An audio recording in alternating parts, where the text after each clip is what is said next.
Good evening, everyone. Buenas noches a todos. Buenas. My name is Hillary Curran / Darville, and I am Rachel's twin sister, maid of honor, and original life partner. As such, if you're from the Campbell side and I haven't met you yet, please come talk to me over the next few days because this is kind of a 2-for-1 deal. So hopefully you'll like me too.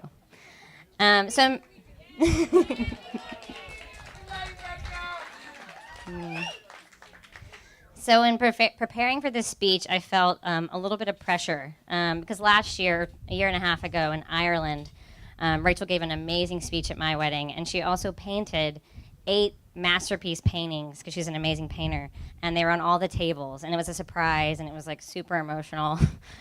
There's no paintings hidden under your tables. I can kind of paint, but not near as good as her. So I can promise you, there's no hidden paintings, but what I think I can give you guys is a little bit of advice on what I've learned in my 18 months being married. So my thesis for my speech is marriage takes leadership from both sides. There's a viral TED Talk that came out a few years ago about leadership. This video shows this person at an outdoor music festival, and they're like jamming out, very similar to the way Brian and Rachel dance. And there's no one else dancing. Everyone's sitting down. People are, drinking beer, hanging out, and there's just like crazy person dancing in front of the stage. And in the TED Talk, the guy talks about this person, and they're called the lone nut. This crazy person, right, who's dancing all on their own. They don't care what anyone else thinks. They're going to live the way they want to live, dance to their own song. And, I've been thinking a lot about this, and Rachel and Brian are both lone nuts, right? So even though we're twins, Rachel's always done everything on her own, in her own way. She cut all her hair off before it was way cool to do that. It was really short when we were younger, and it got her several boyfriends, and also the part of Peter Pan, which my dad talked about earlier. This later led her, to become a really great star in our High School Musical production, and has, I think, contributed to a lot of her spunkiness. Gina always says she was like this cool Halle Berry chick. She's also decided to move to Chicago, on her own, by herself, from a very small, growing up in Arkansas in a very small town, to a place that was super, super cold with a lot of people. And then she convinced me to come. So, she's crazy. She just does things and just tries to make it work. This risk-taking has brought her great success as a strategist at Leo and FCB. And she even won an Emmy for one of her ads. So the girl's got some brains. Now, it took me a little bit longer to realize that Brian was a lone nut. When I first met him in Sea Isle City, he talked about his work in finance, and he lived with his friends from high school, and I just felt it was like kind of safe, But then once I got to know Brian, I realized that he's like the craziest lone nut that there is, really. And I first saw this when I lived in Chicago with Rachel and Brian one summer, and Brian came home one night, and he was like, "Okay, see you guys later," and left. I'm like, "Where's Brian going?" He's like, "He's just going to a concert by himself." I'm like, "Oh, where is it?" It's like this huge venue. It's like a metal concert. He's just like going by himself. So it's like, he has to really know who he is to just want to go to random shows by himself. And I really thought, I'm super impressed by that. And then we should not forget the biggest lone nut thing that Brian has done, where he just shipped off to Cambodia and Asia for 5 or 6 months, and rented a motorcycle from some crazy local people and drove it around and sent pictures of Rachel, him smoking cigarettes, and it was amazing. But, he's crazy. He does these insane things, so he's a super, he's a lone nut. Now, as I was thinking about this, this lone nut theory that I had, I started to think about all the other lone nuts in my life. And 3 particularly stood out to me, and they're all women. Yeah, girl power. So first of all, Tamra, the lonest nut in our whole family. Yeah, thank you for bringing that spirit to our family.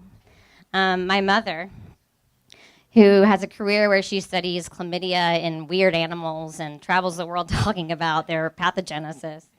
That's really weird and crazy, and thank you for, being like that. And then Graham, the Queen Lone Nut. One of the few yellow dog Democrats that live south of the Mason-Dixon line, who was not afraid to shout it out from the rooftops. A quick story, she actually stole a Monica Lewinsky mannequin that was outside the Clinton Library in protest. I'm not kidding you, like recently. Put it in her car and just drove away. So she's the only 89-year-old. Yeah. She's the only 89-year-old who I've met who is more up to speed with pop culture and what's going on in the world than, my teenage cousins. And she's one of the most forward-thinking humans that I've ever met. Thank you for being a lone nut for me to follow, Graham. So I could go through this room, really. I think there's a lot of lone nuts in here. It would take me a while. But while there are lots of lone nuts in the room, the main point of this TED Talk is not that the lone nut is a leader on their own. The first person who follows them is the person that makes them a leader. And so in the video, you see this person crazy, he's dancing like a nut, and then this one person just says, like, hey, you know what? That person, they're onto something. Like, I'm going to go dance with them. Like, that looks like that looks fun. And they get up and they start dancing with them. And then there's 3 people dancing, and then there's 5 people dancing, and then there's this huge crowd of people dancing, and it's like weird to not dance now, right? So everyone gets up and dance, and they've started this movement, all because that one person recognized the leadership in that lone nut. So it's really about the first follower. And I think I've learned a lot about that from my dad, who was probably the best first follower of anyone in this room. He's followed us all over the world, and my mom too. So the most powerful people really are not the leaders, but they're the people that follow them and trust in them and turn to them and, understand that they're not going to be as powerful as they can be by themselves, but when they're together, they can create something magical. So you need your first follower in order to be transformed into a leader. And while Rachel and Brian are both lone nuts, they're also each other's first followers. They stand up for each other, and they support each other, and they embrace each other's crazy ideas. And that's really what marriage is to me. That's what I've learned. It's 2 crazy lone nuts that are also each other's first followers.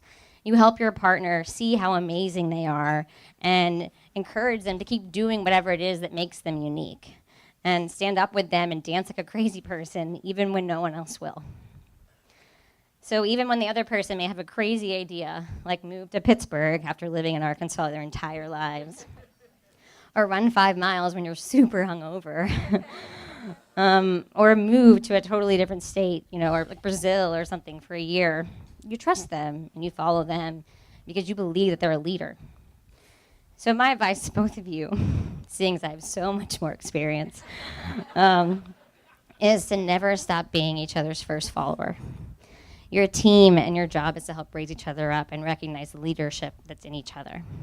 And Bri, I've been Rachel's first follower for almost 30 years.